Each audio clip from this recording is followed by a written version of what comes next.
বিসমিল্লাহির রহমানির রহিম। ঘুরি ফিরি আমার দেশ, কত সুন্দর বাংলাদেশ। প্রিয় ভিউয়ার্স, আপনারা দেখতে পাচ্ছেন এটা রোহিঙ্গা রিফিউজি ক্যাম্প, ক্যাম্প 14, 14 নম্বর ক্যাম্প। 2017-18 সালে আমরা যখন এই রাস্তার কাজ করতেছিলাম তখন এখানে গাছ শূন্য ছিল।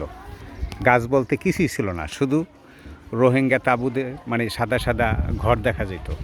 এখন একটু এই সুজলা সুফলা আমার সোনার বাংলা এরকম একটু লাগতেছে গাছ লাগার কারণে, কারণ এখানে কোটি কোটি গাছ লাগানো হয়েছে ক্যাম্পে। তো যেভাবে কথাগুলো এই কারণে বলতেছি, যেভাবে জলবায়ু পরিবর্তন হইতেছে, মানুষের মনেরও পরিবর্তন হয়ে যাচ্ছে। কেননা আমরা এত অ্যাগ্রেসিভ হয়ে যাচ্ছি। পৃথিবীতে 800 কোটি মানুষ, চালায় মাত্র 8 জন লোকে। এই 8 জন লোকে শুধু পরিকল্পনা করে কিভাবে যুদ্ধ বাঁধানো যাবে, কিভাবে যুদ্ধ করা যাবে, যুদ্ধ ব্যবসা, সমরাস্ত্র ব্যবসা। কিন্তু পৃথিবী যে এই যুদ্ধে কারণে, কলকারখানার কারণে যে যেভাবে ক্লাইমেট চেঞ্জ হইতেছে, এটা নিয়ে কিন্তু আমরা মাথা কামাই না। কেন 2024 সালে আপনারা দেখছেন তাপদাহ কাকে বলে। তো একটা গাছ কিন্তু কয়েকটা লোকের অক্সিজেনের যোগান দেয়।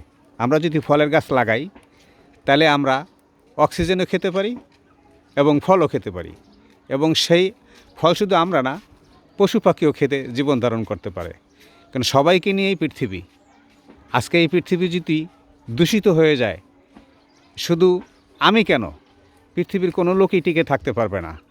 কেন আল্লাহ আমাদেরকে ফিল আর দে খলিফা রিপ্রেজেন্টেটিভ করে পাঠানো হয়েছে। রিপ্রেজেন্টেটিভ এই কারণে, আল্লাহ নিচে নিজে আইসা কিন্তু কখনো গাছ লাগাবে না, যেই যে আমি আল্লাহ আসছি তোমাদের কাছে, এই যে গাছ লাগাই দেখাই দিয়ে যাই তোমরা লাগাও, এটা কিন্তু আল্লাহ কখনো করবেন না।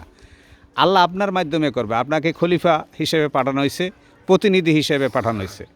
তা আসুন, যেভাবে পৃথিবীর মানুষ যুদ্ধের, যেভাবে এখন বর্তমান 2024 সাল, যেভাবে একটা নিউক্লিয়ার মানে পরমাণু যুদ্ধের দ্বার প্রান্তে কিন্তু এখন আমরা, ওরা যুদ্ধের যারা আছে ওরা যুদ্ধের পরিকল্পনা করতে থাকুক, আমরা পরিকল্পনা করব, গাছ লাগাবো, দেশ বাঁচাবো, আগামী দিনে শিশু সন্তানকে রক্ষা করব। কাজে আসুন আমরা বেশি বেশি করে গাছ লাগাই এবং এই সুন্দর সুজলা সুফলা পৃথিবীটাকে রক্ষা করি। প্রিয় ভিউয়ার্স, যে যেখানে থাকেন ভালো থাকেন এবং আপনার প্রতিবেশীকে ভালো রাখেন।